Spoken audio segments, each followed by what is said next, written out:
할렐루야, 할렐루야. 주일 예배 오신 우리 성도님들을 주의 이름으로 축복하고 환영하고 사랑합니다. 이 시간에 다 함께 기도하실 때 하나님 하늘의 문을 열어주시옵소서. 하나님 우리의 생각과 우리의 아직과 고집이 주 안에서 깨어지고 주님의 뜻대로 사는 방법을 하나님 이 세상 속에서 터득하게 하시고 알게 하여 주시옵소서. 세상의 가치관과 세상의 방법을 따르지 아니하고 하나님의 뜻을 쫓을 수 있는 그런 전적인 은혜, 내 힘과 내 생각과 내 지혜로 움직이는 것이 아니라 하나님의 지혜와 하나님의 은혜로 움직이는 삶을 살 수 있도록 하나님 우리를 인도하시고 이끌어 나가고 우리 다 함께 주의 성을 세 번 치고 통성으로 기도합니다. 주여, 주여, 주여. 아버지 하나님 감사합니다. 주께서 아버지 우리와 함께 하시고 우리의 모든 것 되신 주님을 찬양합니다. 아버지 하나님, 지금 아버지 하나님 오고 있는 우리 성도들, 또 아버지 여러 모양 이 모양 저 모양으로 이 예배에 참석하기 원하는 하나님의 백성들, 주께서 불러 모아주셔서 주님을 예배하게 하시고 주님을 알게 하시고 주의 아버지 성령의 은혜로 우리를 아버지 충만하게 하여 주시옵소서. 이 세상 속에서 주의 은혜의 법을 알게 하시고 주 하나님의 지혜로 사는 법을 알 수 있는 은혜가 있게 하여 주시옵소서. 주님 감사드리며 예수님의 이름으로 축복하며 기도합니다.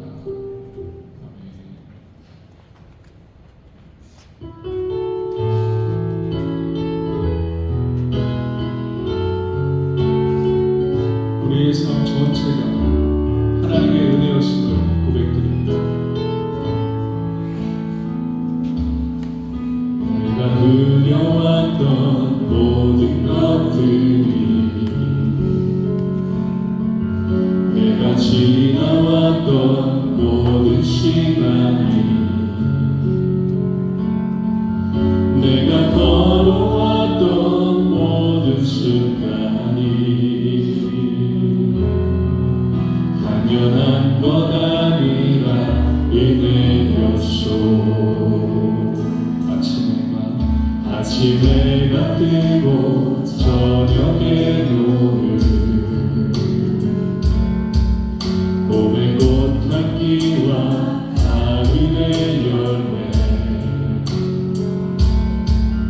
변하는 계절의 모든 순간이 당연한 것 아니라 은혜였소. 모든 것이 은혜, 은혜,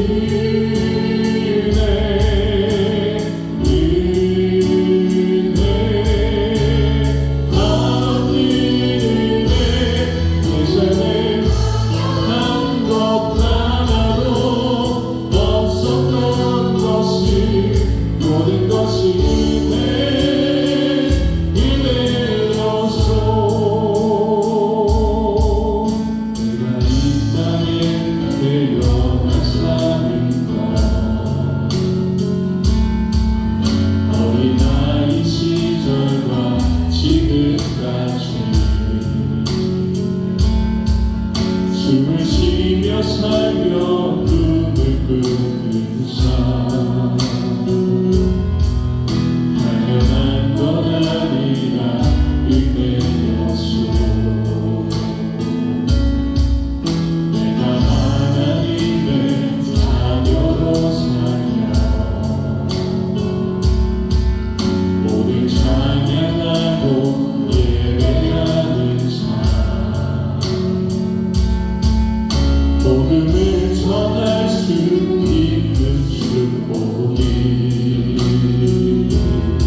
것들이 내가 지나왔던 모든 시간이 내가 걸어왔던 할렐루야 내가 걸어왔던 모든 순간이 당연한 것 아니라 그대여 아침해가 뜨고 저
영광의 박수를 드립니다. 할렐루야.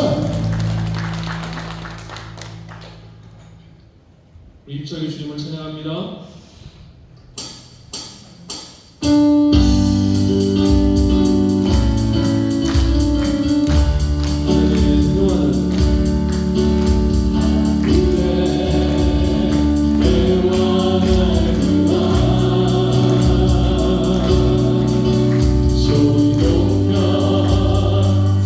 찬양하여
이 세상 모든 만물을 만드신 창조하신 주님을 찬양합니다.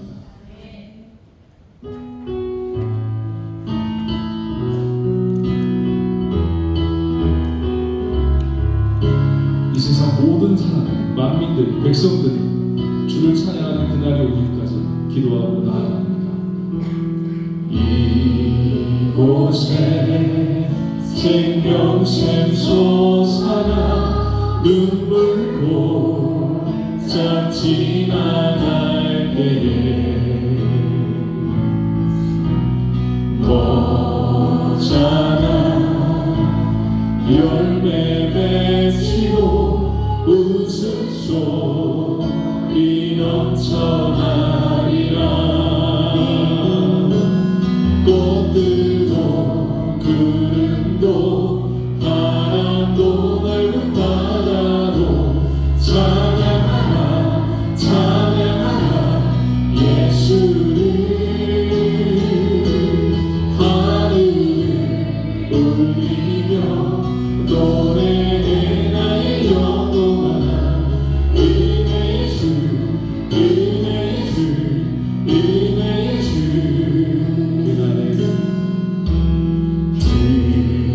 그날에 하늘이 열리고 모든 이가 보게 되리라. 아멘. 그렇습니다. 마침내 꽃들이 피고 영광의 주가 오시리라. 꽃들도 구름도 바람도 넓은 바다도 찬양하라 찬양하라 예수를. 하늘을 울리며 노래해 나의 영원한 은혜의 주 은혜의 주. 꽃들도 구름도 꽃들도 구름도 바람도 넓은 바다도 찬양하라 찬양하라 예수를. 하늘을 울리며 노래해 나의 영원한 은혜의 주 은혜의 주. 꽃들도 구름도 꽃들도 구름도 바람도 넓은 바다도. 할렐루야. 주의 오심 주의 임재를 찬양합니다. 할렐루야. 하늘을 울리며 노래해 나의 영원한 은혜의 주 은혜의 주. 우리 마지막으로 선포합니다. 꽃들도 꽃들도 구름도 바람도 넓은 바다도 찬양하라 찬양하라 예수를. 하늘을 울리며 노래해 나의 영원한 은혜의 주 은혜의 주 은혜의 주. 이 시간 우리 예배를 위해서 하나님 이곳에 임재하여 주시고 모든 만물들이 주님을 찬양하는 그날까지 주께 순종하며 주님께 영광을 돌리며 나갈 수 있는 이 믿음의 순례길을 갈 수 있도록 주의 오늘 인도하시고 이끌어가라고 주님 함께 주의 성을 세우는 진통성으로 기도합니다. 주여 주여 주여. 할렐루야. 할렐루야. 오늘 은혜 받으실 하나님 말씀은 창세기 1장 2절. 짧고 굵죠? 창세기 1장 2절. 어렵지 않을 겁니다. 찾을 때. 우리 찾으셨으면 우리 다 함께 주의 말씀을 경외하는 마음으로 그 자리에 일어서서 주의 말씀을 봉독하겠습니다. 우리 함께 합독하도록 하겠습니다. 땅이 혼돈하고 공허하며 흑암이 깊음 위에 있고 하나님의 영은 수면 위에 운행하시니라. 아멘. 우리 그러면 여기 일어선 김에 1절, 2절 한번 다시 한번 하나님 말씀 합독하도록 하겠습니다. 시작. 태초에 하나님이 천지를 창조하시니라. 땅이 혼돈하고 공허하며 흑암이 깊음 위에 있고 하나님의 영은 수면 위에 운행하시니라. 아멘. 자리에 다 같이 앉으시면서 좌우 옆분들에게 이렇게 인사하도록 하겠습니다. 주님이 붙드시고 지켜주십니다. 네, 한 번 더 인사할까요? 주의 이름으로 사랑하고 축복합니다. 네, 주의 이름으로 사랑하고 축복합니다. 지금 창세기 강해가 이제 들어가기 이제 딱 이 2주 이제 됐는데요. 저도 이제 창세기를 이제 준비하면서 계속 이제 읽어보고 또 책도 읽어보고 여러 주석도 찾아보고 그리고 여러 설교집도 한번 찾아보고 그러는 가운데 이게 눈에 들어왔어요. 창세기를 좀 계속 읽고 있다가 여러분 하나님이 아브라함 창세기에 아브라함이 나오죠, 그렇죠? 그 아브라함이 고향이 어디예요? 고향이 갈대아 우르죠, 우르. 하라는 이제 중간 기착지이고 갈대아 이제 우르에서 하나님이 아브라함을 어디로 보내시죠? 어디로 보내세요? 가나안에 이제 보내셔요. 맞죠? 자, 내가 지시할 땅으로 가라 해서 가나안 땅에 정착을 합니다. 그래서 아브라함에게 하나님이 약속 하나를 하죠. 그 약속이 뭐예요? 내가 너로 큰 민족을 이루겠다. 그 약속을 했어요. 갈대아 우르에서 그 얘기를 하세요. 하시고 가나안에 정착을 시킵니다. 자, 근데 성경을 읽다가 여러분들도 이제 성경을 읽으시면서 이제 생각하셔야 돼요. 그냥 단순히 이제 읽고 넘어가시는 게 아니라 자, 하나님이 아브라함을 갈대아 우르에 갈대아 우르에서 가나안 땅으로 보내셨어요. 그렇죠? 여기까지는 쫓아올 수 있겠죠? 그런데 말이에요. 이 가나안에서 어차피 살 거잖아요. 그렇죠? 근데 왜 하나님이 아브라함, 이삭, 야곱 이 야곱 때에 왜 애굽으로 보냈냐 이거예요. 애굽에서 다시 가나안으로 올 거 아니에요. 그렇죠? 아니 계속 아브라함, 이삭, 야곱 그래서 그 12자손들이 계속 가나안에 살면 얼마나 좋아요. 40년의 광야 생활도 안 하고. 근데 왜 굳이 하나님은 이 아브라함의 자손들을 애굽에다가 400년을 이렇게 짱박아 두시고 어차피 가나안 땅에 다시 오게 할 거 뭐 그런 수고를 할 필요 없이 그냥 가나안 땅에 딱 짱박아 두면 얼마나 좋겠어요. 근데 중간에 다시 이동하게끔 합니다. 어차피 이 이스라엘 민족이 가나안 땅에 거할 거면 그냥 내비두시지. 왜 굳이 이렇게 애굽으로 보냈다가 다시 가나안 땅으로 오라고 하셨을까요? 여러분 그 하나님의 의도, 그러니까 하나님의 뜻, 의중이 도대체 뭘까요?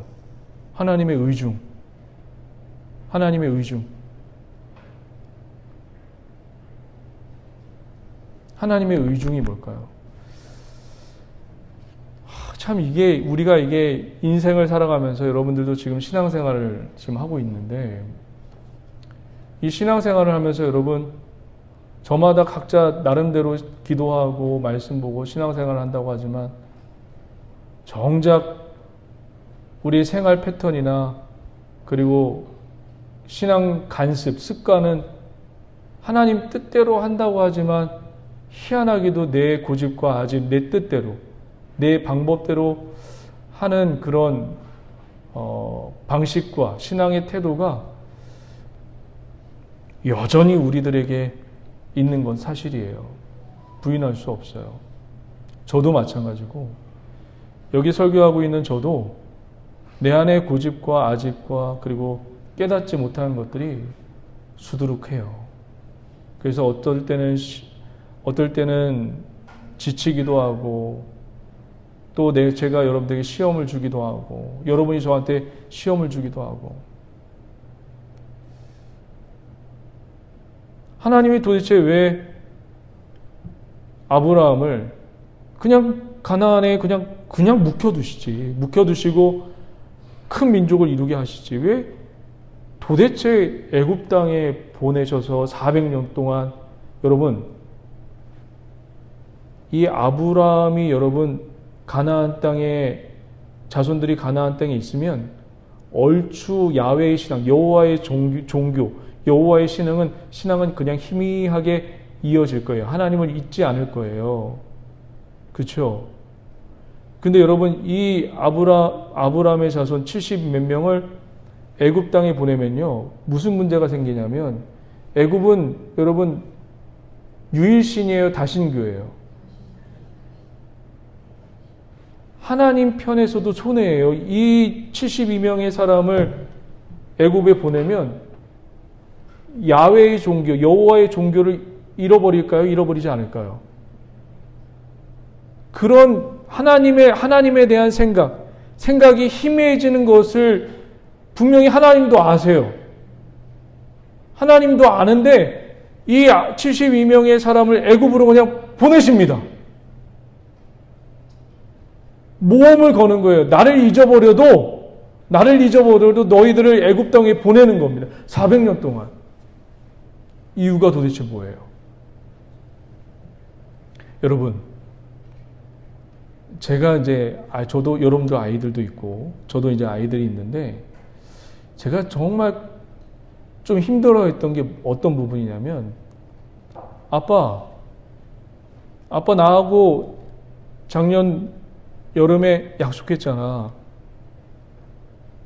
에버랜드 가기로 약속했잖아. 롯데월드 가기로 약속했잖아. 어렸을 때 그 아이들이 천진무궁하게 아빠의 그 시간과 스케줄을 모르니까 그 바쁜 쳇바퀴 속에서 서울이라는 그 도시에서 살아가는 그 시간표를 모르니까 아이들 제가 기분 좋아서 던진 말을 1년 동안 기억하고 있었던 거예요. 그러면 그 아이들이 1년이 되는 어느 날 아빠 작년에 이렇게 약속했잖아. 왜 아빠는 약속을 안 지켜? 와 그러면요. 아빠의 자격이 없는 것 같아요. 제가. 여러분들은 어떤지 모르겠지만 제가 이 아이들의 아빠의 자격이 없는 것 같아요. 자, 우리 창세기 잠깐 12장 한번 보겠습니다.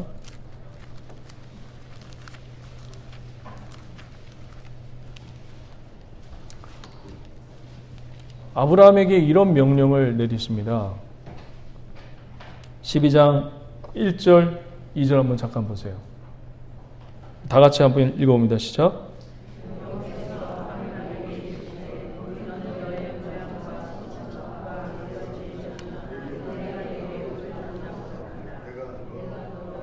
큰 민족을 이루고 내게 복을 주어 내 이름을 창대하게 하리니 너는 복이 될지니라.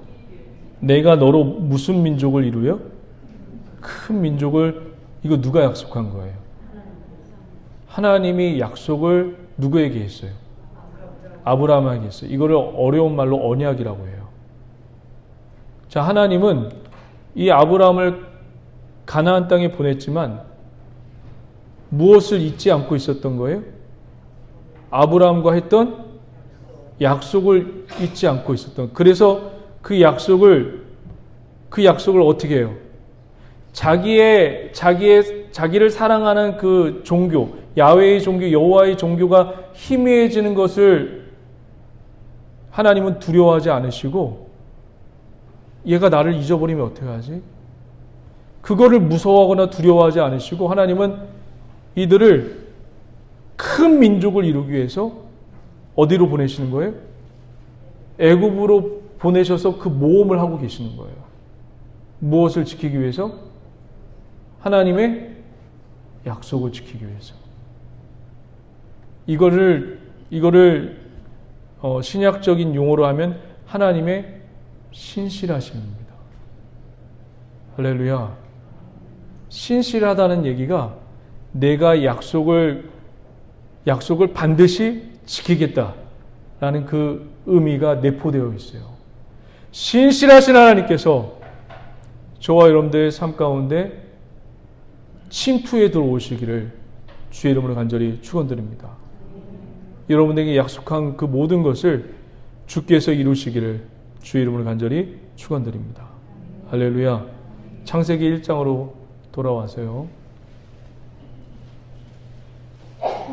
창세기, 출애굽기, 레위기, 민수기, 신명기를 통틀어서 뭐라고 부르죠? 모세오경이라고 불러요. 왜 모세오경이라고 부르죠? 이걸 누가 썼기 때문에? 모세가 썼기 때문에. 이 모세는 이 창세기와 출애굽기와 레위기와 민수기와 신명기를 어디서 썼어요? 애굽에서 출애굽하고 홍해를 건너서 시내산에 도착한 지 약 석 달 만에 거기서 시내산에서 한 몇 년을 머물렀어요. 그 기간 동안에 창세기와 출애굽기와 레위기와 이 모세오경을 기록합니다. 여러분, 하나님이 시켜서 받아 적으라고 해서 기록했겠죠. 그렇죠? 저자는 하나님이세요. 근데 기록자는 누구예요? 모세예요. 지금 이 모세는 거대한 200만이나 되는 남녀노소에 그리고 어린아이까지 합해서 200만이나 되는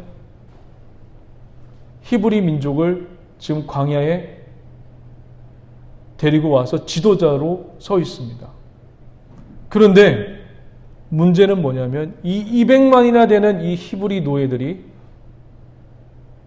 점점점 애굽에서 400년 동안 애굽의 문화와 문명과 가치와 세계관의 영향을 받아서 그리고 애굽의 신들은 유일신이 아니에요. 다신교예요. 그 영향하에 머물러서 지금 무엇이 싸그리 지금 사라진 상태예요. 무엇을 잃어버렸죠?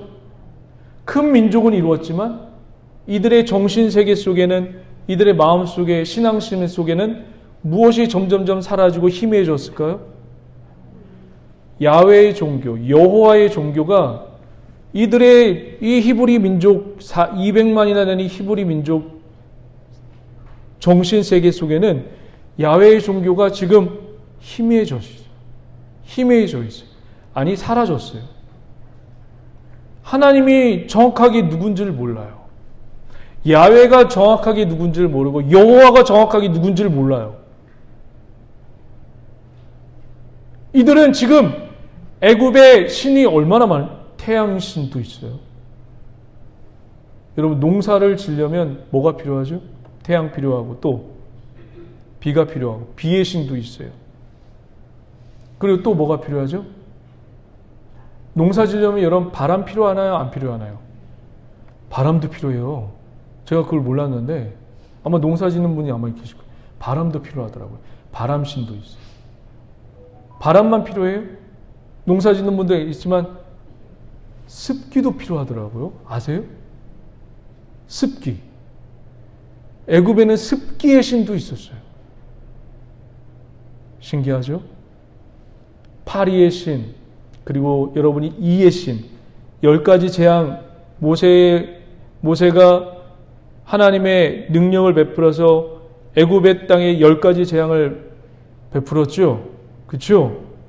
그 10가지 재앙 중에 나오는 그 동식물들, 식물들, 개구리 뭐 이런 것들, 메뚜기 이런 것들이 애굽의 신들이었어요. 그러면 그 신을 섬기려면 여러분 그냥 단순히 우리네식으로 한국식으로 뭐 음식 갖다 주고 그렇게 절하고 그렇게 섬겼을까요? 신을 섬길 때 절차가 있을까요? 없을까요? 그렇죠. 절차가 있죠. 제사장을 불러다가 어떻게 하고 저떻게 하고 저떻게 하고 저떻게 해서 드리는 절차가 있어요. 이거를 400년 동안 이스라엘 백성들이 습득하고 체험했고 몸에 인이 bek혔어요. 쩔어 있어요. 그리고 애굽의 거대한 성벽 보셨죠? 고대 시대에 여러분 다큐나 그런 거 보면 거기 이집트 보면 성벽 같은 거 보세요. 와, 그 고대 시대에 어마어마한 아파트 3, 4층 높이의 그 성벽과 피라미드,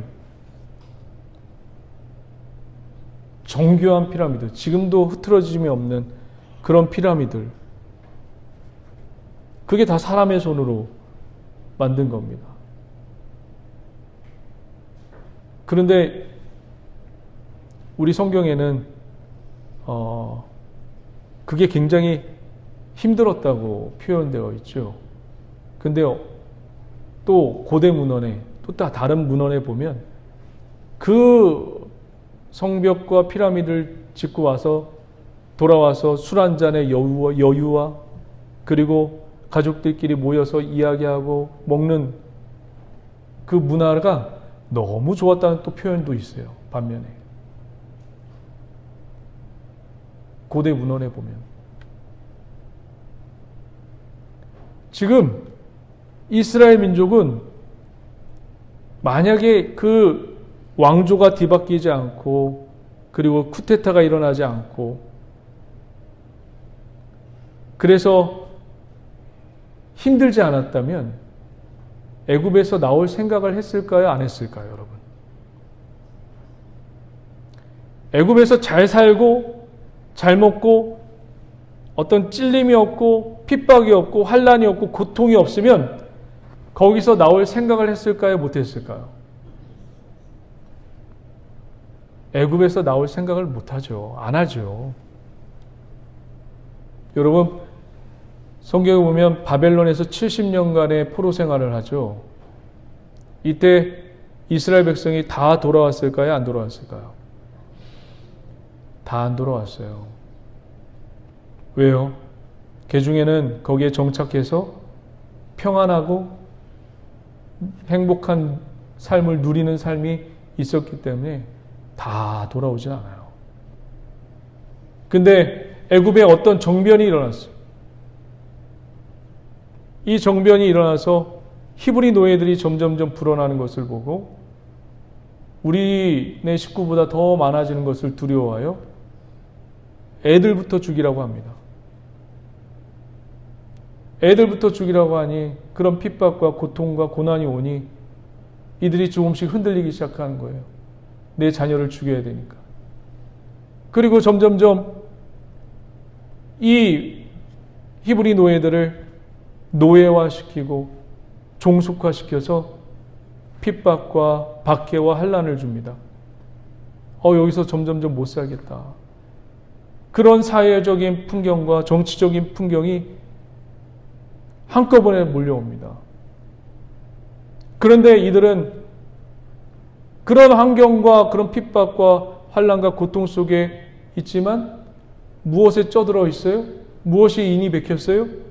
400년 동안 애굽의 종교와 애굽의 가치관과 애굽의 세계, 시야, 제국 중심의 그 사고가 이 200만의 사람들에게 쩌들어 있어요. 그래서 광야 시대 내내 힘들고 어려우면 모세에게 찡찡거렸던 게 뭐죠? 애굽으로 돌아가고 싶다. 이게 여러분 죄악이에요. 왜 죄악인 줄 아세요?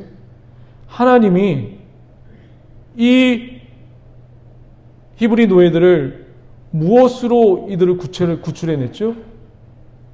아들을 죽여서 애굽의 장자를 죽여서 어린 양의 보혈의 피를 발라 문설주와 임방에 발라서 그 피의 대가로 이들을 끄집어냈는데 이들은 다시 무엇을 생각하는 거예요? 옛날이 좋다. 애굽의 종살이가 좋다. 세상의 종살이가 좋다. 이 세상은 누가 통치하고 있습니까? 악한 어둠의 마귀가 사단이 통치하고 있어요. 애굽으로 돌아가겠다는 얘기는 영적인 의미로는 무슨 얘기냐면 내가 사단의 종이 되겠다는 얘기예요. 똑같습니다. 하나님이 그 종에서 그 종의 노예의 속박에서 벗어나게 했는데 내가 애굽으로 돌아가겠다는 얘기는 내가 다시 사단의 종이 되겠습니다. 라는 또 얘기하고 똑같은 거예요. 그러니까 하나님이 이 이야기를 들으시고 민수기 14장에 보면 내 귀에 들린 대로 너희들에게 그렇게 해주겠다. 그래서 강야 시대에 많은 사람이 죽는 겁니다. 이런 시대에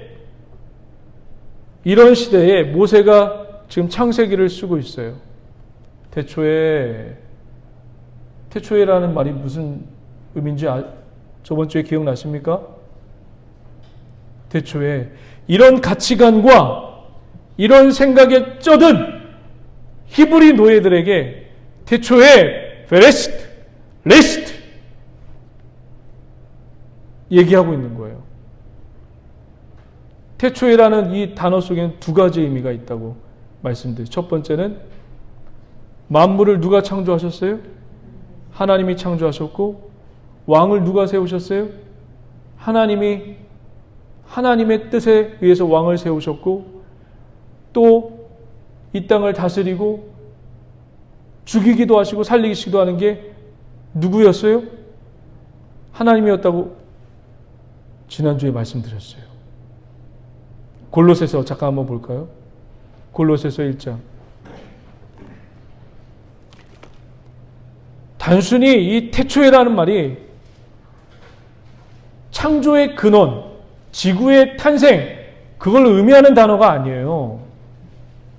성경 창세부터 요한계시록 전체를 보면 그런 의미가 아닙니다.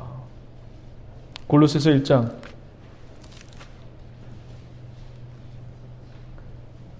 16절.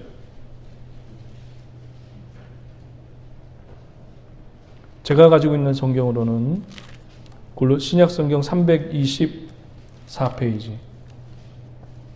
신약 성경 324페이지에 있습니다. 우리 함께 읽어볼까요? 시작. 만물이 그에게서 창조되되 하늘과 땅에서 보이는 것들과 보이지 않는 것들과 호는 왕권들이나 주권자들이 통치자들이나 권세들이 만물이 다 그로 말미암고 그를 위하여 창조되었고. 무슨 얘기예요? 예수 그리스도가 통치자들을 세우고 죽이기도 하고 주권자를 세우고 죽이기도 하고 그분의 권세 아래 모든 것이 움직이고 있다는 얘기예요. 믿으십니까? 왕을 세우고 대통령을 세우고 위정자를 세우고 내리고 이 모든 것이 누가 하신다는 거예요? 주님이 하신다는 거예요. 이 말씀이 그들에게 필요했어요. 이스라엘 백성들에게 필요했어요. 왜요? 이들은 어디에 쩔어 있어요? 어디에 인이 박혀 있어요? 이스라엘 민족은 애굽의 가치관과 애굽의 세계관과 애굽의 다신교에 물들어 있어요. 바로가 여러분 이들에게는 왕이었습니까? 신이었습니까? 여러분 왕이 아니에요. 애굽의 바로는 이 애굽 사람들에게 전체적으로 이렇게 세뇌시켰습니다. 바로는 신이라고. 태양의 아들이라고. 그래서 그 신 앞에서는 순종해야 된다고. 사람이 신이라고 배웠어요. 지금 이들은 불안에 떨고 있어요. 왜? 신을 배반했으니까. 바로가 신이었거든요. 무소불위의 권력을 갖고 있는 그 바로에 의해서 세뇌당하는 그 가치관에 쩔어 있는 이들은 지금 모세가 가자고 하니까 따라 나서는데 하나님은 보이지 않고 모세에게만 말하고 답답한 거죠. 보이지가 않으니까. 애굽의 사람들은 히브리 노예들은 신을 봤어요. 그 신이 누구예요? 보이는 신인 바로 신이에요. 파라오. 그 사람이 신이에요. 직접 보여주고 그 신들의 위정자들이 마술을 보여주면서 사람들을 현혹시켰죠. 순종하게 만들고 파라오 앞에 엎드리게 만들고. 지금 그런 가치관에 지금 도망 나온 이 200만의 사람들은 이 파라오가 다시금 우리를 쫓아오지 않을까 전전긍긍하고 있어요.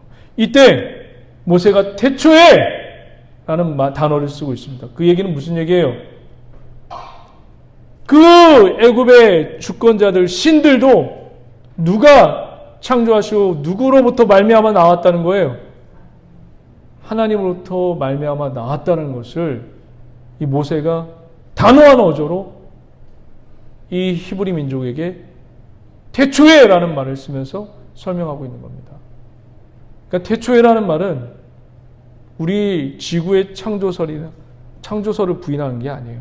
기원을 찾고 몇만 전이 나오고 그걸 얘기하는 게 아닙니다. 언젠가는 우리도 조만간 창조론도 강사 박사님들 불러서 배우고 강의도 듣겠지만 지금 이 이야기는 지구가 몇만 년 전에 태어났고 탄생되었고 그 얘기를 하는 게 아니에요. 지금 이 얘기는 내가 모든 것을 창조했고 죽이기도 하고 살리기도 한다는 하나님의 주권을 이스라엘 백성들, 지금 다신교의 영향을 받고 있고 애굽의 문명과 문화의 영향을 받고 있는 지금도 아직까지 나온 지 몇 개월밖에 안 되는 이 이스라엘 백성들에게 의식의 전환과 세계관의 전환을 지금 모세가 선포하고 있는 겁니다. 할렐루야. 너무 어렵나요?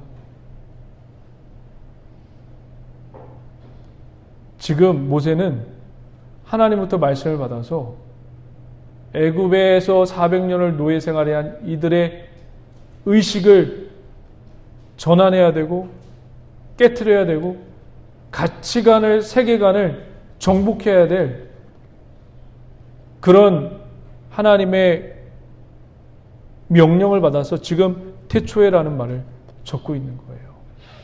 할렐루야. 자, 이제 또 한번 볼까요? 자, 2절 한번 보겠습니다. 2절. 땅이 혼돈하고 공허하며 흑암이 깊음 위에 있고 하나님의 영은 수면 위에 운행하시니라. 땅이 나왔네요. 땅. 이 땅만큼 여기서 이제 땅이 이제 하나님이 이제 2절에는 드디어 땅을 창조하셨구나. 과연 그 지구의 기원설이나 그런 거를 의미하는 걸까? 우리가 좀 더 시야를 좀 넓힐 필요가 있어요. 지금 모세가 누구를 데리고 왔죠? 모세가 지도자가 되어서 애굽에 있는 200만의 히브리 노예들을 지금 홍해를 건너서 시내산으로 데리고 왔습니다. 여러분, 우리의 본질이 뭐예요? 우리는 죽으면 어디에 묻히죠? 땅에 묻혀요. 땅에 묻혀요. 그렇죠? 그래서 우리는 어디로 돌아가요? 흙으로 돌아가요. 우리 창세기 2장 7절 한번 보겠습니다. 하나님이 사람을 창조하시는데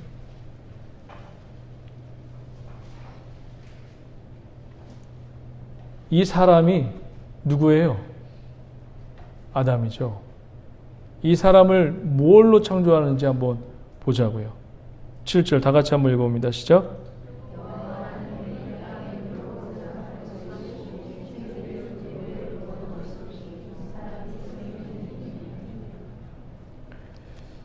자, 이 땅은 누구를 지금 말하고 있나요? 여기서 보면 사람이 생명이 된지라 있죠. 이 사람이 누구인 것 같아요? 사람을 여러분 아담이라고 합니다. 아담. 이 아담이 재료가 뭐예요? 흙이었어요. 그 흙은 어디에서 나온 거예요? 땅에서 나온 거예요. 그러면 이게 창조의 지구의 기원설, 몇만 전에 태어났구나 이런 게 얘기하는 게 아니라 뭔가 어떤 문학적인 표현이 여기 담겨져 있는 겁니다. 땅 자체가 우리예요. 땅에서 우리가 나온 사람들입니다. 우리의 본질이에요, 이게. 우리를 무엇으로 창조하셨나요? 흙으로 창조하셨어요. 여기 흙은 더 세분화시켜서 얘기하면 먼지예요, 먼지. 우리는 먼지 같은 존재예요. 여러분 청소 하루에 한 번씩, 이틀에 한 번씩 집안 청소기로 청소하죠. 그러면 거기에 뭐가 나옵니까? 먼지가 나오죠. 그 먼지예요. 우리가 그 먼지만도 못한 죄인이에요. 그래서 찬송가에 복음성가에 우리를 뭘로 표현하고 있나요? 벌레만도 못한 내가 용서받을 수 있나요? 벌레로 우리를 표현하고 있는 겁니다. 자, 그 땅이 뭐 하고 있대요? 혼돈하고 공허하며 흑암이 깊음 위에 있고. 무슨 생각을 하고 있을까요? 우리 성도님들 이것을 보면서 혼돈하고 공허하며 흑암이 깊음 위에 있고. 얼핏 보면 지구가 우주가 탄생할 때 굉장히 혼돈하고 공허하고 흑암 깜깜했겠구나. 태양 광명체가 없으니까 깜깜했겠구나. 그렇게 이제 인식을 할 수 있어요. 그렇게 생각할 수 있습니다. 그것도 일면 틀린 해석은 아니지만 우리가 한번 창세기부터 요한계시록까지 쭉 일관성을 가지고 성경을 보면 꼭 그런 해석은 아니에요. 여기서 혼돈이라는 뜻은 무질서한 게 아니에요. 무질서한 게 아니에요. 여러분 풋노트에 뭐라고 써 있어요? 여러분 성경에 그 일이나 기억으로 써 있죠? 그럼 뭐라고 있어요? 형체가 없대요. 형체가. 자, 한번 보세요. 저를 한번 보세요. 여러분 그 미술 작가분들이 여기다 뼈대에다가 뭐 붙여가지고 조각상 같은 거 만들죠? 그렇죠? 그건 아시죠? 그렇죠? 뼈대만 있고 지금 형체가 없는 거예요. 폼이 안 만들어진 거예요. 뼈대만 있는. 이게 혼돈이에요. 무질서가 아니에요, 여러분. 여러분 기억하셔야 돼요, 이거. 대부분 이 혼돈에서 그냥 이 혼돈이라는 단어 자체를 가지고 그냥 무질서하겠구나. 아니에요. 성경에서 이 혼돈은 뭔가 폼이 없는 거예요. 뭔가 세워져 있는데 형체는 없고 그냥 이런 폼이 만들어지지 않는 상태를 혼돈이라고 합니다. 자, 그래서 폼이 만들어지지 않으니까 그 안에는 뭐가 있겠어요? 공허하겠죠. 공허가 여기 텅 빈 거를 얘기해요. 텅 비었어요. 자, 신약 성경에 보면 우리에게 무엇을 충만하라고 하죠? 그렇죠. 성령 충만하라고 해요. 우리는 먼지인 존재인 동시에 뭔가 형태도 갖추지 않고 뭔가 텅 비어있는 존재예요.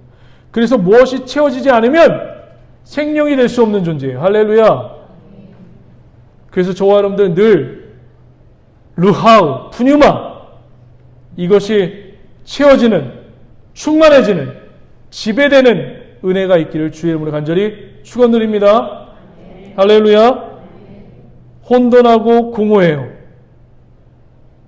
그러니까 공허하다는 얘기는 뭔가 채워져야지만 되는 거예요. 채워져야지만, 공허하다는 것은 그 안에 없어요. 무엇이 채워져야지만 충만해지는 그런 전제가 담겨져 있는 겁니다. 여러분 꼭 따라오셔야 돼요, 지금. 그 다음에 뭐예요? 혼돈하고 공허하며 무엇이 있어요? 흑암이 깊음 위에 있대요. 흑암이 깊대요. 이 깊다라는 단어가 무적행이라는 단어입니다. 무적행. 무적행이 뭐예요? 지옥이라고 생각하는데, 그래서 많은 사람들이 지옥이라고 해서 어떤 한 공간을 생각해요. 여기 깊음이랑 이 무적행 그런 뜻이 아니에요. 요한계시록 20장에 나오는데 그 무적행은 이런 뜻이에요. 깊어요. 아주 깊어요. 공간이 아니에요. 어떤 지정한 장소가 아니라 어떤 상태를 얘기해요. 아주 깊어요. 그 깊이가 끝이 몰라요. 근데 이 흑암이 어때요? 어떤 흑암이 어떤 장소에 있는 게 아니라 흑암이 어떤 상태예요. 어떤 상태예요? 아주 깊어요. 끝이 없어요. 자, 혼돈, 공허, 흑암이 깊은 상태. 이 상태가 지금 이스라엘이 애굽에서 홍해를 건너서 시내산에 머물고 있는 상태입니다. 애굽에서 홍해를 건넌 이 사람들 200만의 사람들이 여러분 야훼의 종교를 갖고 있었을까요? 없었을까요? 여호와의 종교가 있었을까요? 없었을까요? 없었어요. 이 표현을 구약의 어떠한 선지자가 사용합니다. 어떤 선지자일까요? 에레미야 4장 빨리 볼게요. 에레미야 4장 똑같은 표현을 씁니다.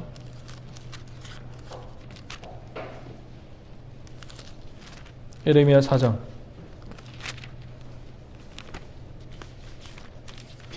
구약 성경 제가 가지고 있는 성경으로는 1057페이지 1057페이지 구약 성경 1057 찾으셨어요? 자, 4장 23절 한번 보세요. 4장 23절 다 같이 한번 읽어봅니다. 시작. 땅을 본즉 혼돈하고 공허하고 하늘엔 빛이 없으며. 다시 한번 읽어볼게요. 시작. 보라, 내가 땅을 본즉 혼돈하고 공허하며 하늘에는 빛이 없으며. 에레미야 선지자가 이렇게 이야기한 배경이 뭘까요?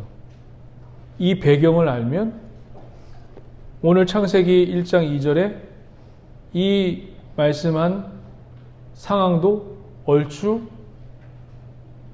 이해가 되실 거예요. 에레미야가 왜 4장에 보라! 내가 땅을 본즉 혼돈하고 공허하며 하늘에는 빛이 없으며 라는 이 말이 왜 나왔을까요?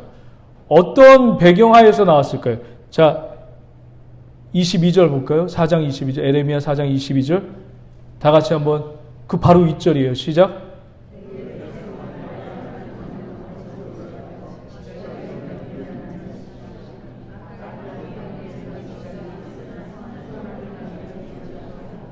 한마디로 통틀어서 에레미야가 지금 어떤 상황에서 땅은 혼돈하고 공허하며 하늘엔 빛이 없으며. 하늘에 빛이 없으면 뭐예요? 흑암이잖아요. 그렇죠? 어떤 배경에서 에레미야 선지자가 이 본문 말씀을 했을까요?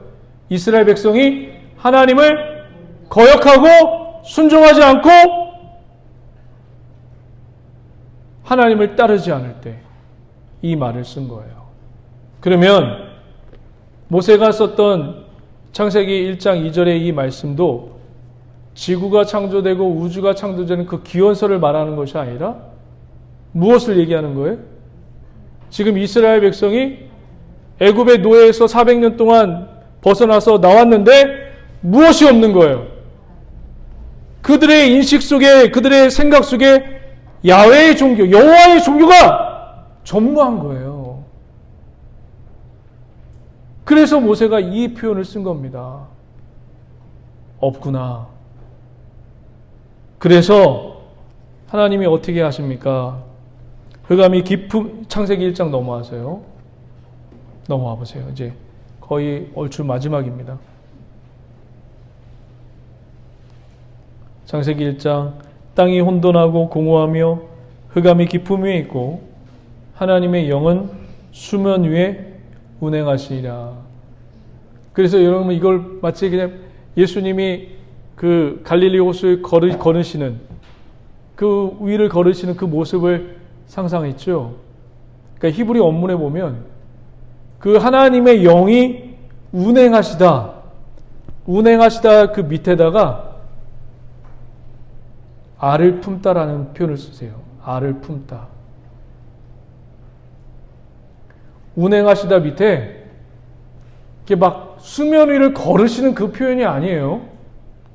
이 표현이 운행하시다는 이 표현이 뭐냐면 알을 품는 거예요. 누가? 새가 알을 품는 거예요. 이 새가 알을 낳았어요. 둥지에다 알을 낳았어요. 알을 품으면 며칠 동안 15일이나 20일 품으면 뭐가 나오죠? 그 알을 안에서 쪽쪽쪽 깨서 새끼가 나와요. 새끼가 나오면 여러분 이 어미새는 어떻게 해요? 품고 끝나요? 품고 끝나나요? 그 아기를, 그 아기새를 밖에 가서 먹이를 구에다가 이 새에게 먹이고 입히고 품으로 안아서 체온을 유지하고 자기 토한 거를 먹이고 죽을 먹이고 그 다음에 좀 커지면 곤충을 잡아다가 먹이고 좀 더 커지면 좀 더 큰 쥐새끼를 하나 잡아다가 육식을 먹이고 그리고 몸집이 이렇게 커지면 어디까지 가요? 그냥 나몰라라 해요? 둥지 밖을 서서 짹짹짹 쪽쪽쪽 하면서 그 새끼를 부르죠. 한번 나와보라고. 그게 나오다가 날개짓이 서툴르니까 떨어지고 또 떨어져서 이걸 계속 몇 번 하더니 날 때까지 참고 기다려주죠. 이걸 뭐라고 하죠? 아래에서 품고 먹이고 입히고 안고 그가 나를 때까지 뭐 하는 거예요? 양육하는 거예요. 기르는 거예요. 길러서 새로 만드는 거예요. 이 양육하는 것을 여러분 통칭해서 우리는 부모의 뭐라고 하죠? 부모의 사랑이라고 얘기합니다. 그러니까 지금 200만이나 되는 히브리 민족이 지금 시내산에 있는데 그들은 야훼의 종교가 희미해져 있고 여호와의 종교가 희미해져 있어요. 지금 하나님을 잘 알지 못해요. 그런데 내가 운행하겠다! 얘기는 무슨 얘기입니까? 내가 너희를 만들겠다는 얘기예요. 할렐루야. 무엇으로? 사랑으로 만들겠다는 얘기입니다. 할렐루야. 그러니까 우리가 신앙생활 하다 보면 하나님께 삐질 때도 있고 또 신앙생활 하다 보면 뭐예요? 삐지기도 하고 시험 들고 교회 안 나오기도 하고 근데 결국은 지금 와서 보니까 여기 앉아 있어요. 하나님이 저와 여러분들을 어떻게 한 거예요? 만드시고 양육하신 거예요. 무엇을 가지고? 사랑을 가지고. 우리 운행하시다 이 표현 속에는 내가 너를 끝까지 나에 대해서 창을 찌르고 하나님에 대해서 뭐라고 하고 막 그래도 너를 사랑으로 양육하고 꼭 멋진 새로 만들겠다 라는 그 의미가 여기에 담겨져 있습니다. 할렐루야. 그러니까 여러분 이게 창세기 1, 2장이 얼마나 가슴 아픈 이야기예요. 지금 이들은 야훼의 종교, 여호와의 종교를 아예 지금 몰라요.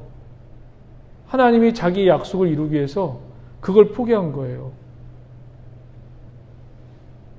자기가 했던 얘기를 큰 민족을 이루기 위해서 그 약속을 지키기 위해서 뭘 하나 포기한 거예요.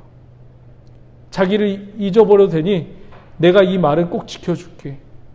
그 약속을 지키기 위해서 하나님은 나를 잃어버려도 돼. 이게 누구의 마음이에요, 혹시? 부모의 마음 아니에요? 나 몰라줘도 돼. 너 잘 살면 돼.